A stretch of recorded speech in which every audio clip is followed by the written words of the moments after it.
For Tucker Carlson of Fox News. He's very upset. America's favorite man, Karen, is so concerned about children being forced to wear masks, he's encouraging other like-minded individuals to get the authorities involved. Well, that was late night funny man Jimmy Kimmel, and he had a good target. Tucker Carlson, the controversial Fox anchor, latest assertion that getting a child to wear a mask is the equivalent of child abuse. As for forcing children to wear masks outside, that should be illegal. Your response when you see children wearing masks as they play should be no different from your response to seeing someone beat a kid in Walmart. Well, pretty much everybody of every political stripe has disagreed with this assertion.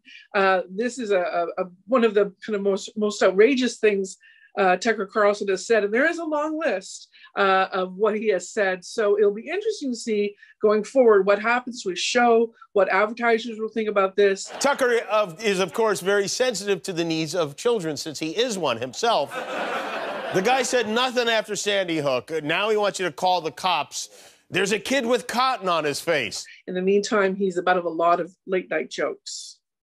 Well, another polarizing name in the news recently, just when you thought Rose McGowan had left Hollywood, moved to Mexico, and was going to stay quiet, she has appeared on, of all things, Fox News, claiming that the Democratic Party is akin to a cult. And I do believe Democrats, most especially, are in a deep cult that they really don't and know about and aren't really aware of. She claims she has firsthand knowledge of this because she herself was in a cult called Children of God when she was a young girl. I grew up in a cult, and it was a very famous cult called Children of God, and it gave me a superpower.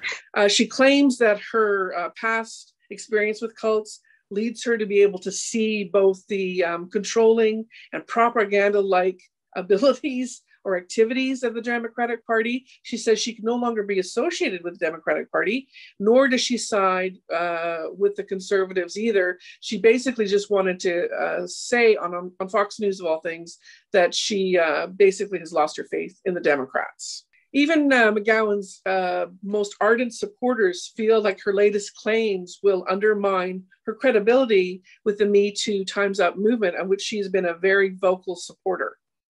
Well, in breaking royal news, insiders are saying that Prince William will never forgive Meghan Markle for her long 2-hour interview with Oprah Winfrey in which she threw the royals under the bus. However, these insiders also say that Prince William is open to a future relationship with his brother, Prince Harry. Otherwise, Prince William and Prince Harry have agreed on a tribute to their mother, Princess Diana. They've both agreed to allow the display of her very famous 1991 wedding dress when she married Prince Charles. This is a very famous gown with a 25-foot-long train, you'll recall from when she got married to Prince Charles. The brothers have allowed Kensington Palace, where Diana once lived, to put this gown on display in an exhibit that starts in June and that will run till next January. And I think this will be a major attraction in London this summer. And finally, with all the publicity and drama surrounding Buckingham Palace right now, it's no surprise that Prince William and Kate Middleton are looking, in fact, for a new senior publicist to help them out on that front. There's no word of a salary, but it does say you will be working out of Kensington Palace, and it'll be 37.5 hours a week. Something tells me it's going to be a longer work week.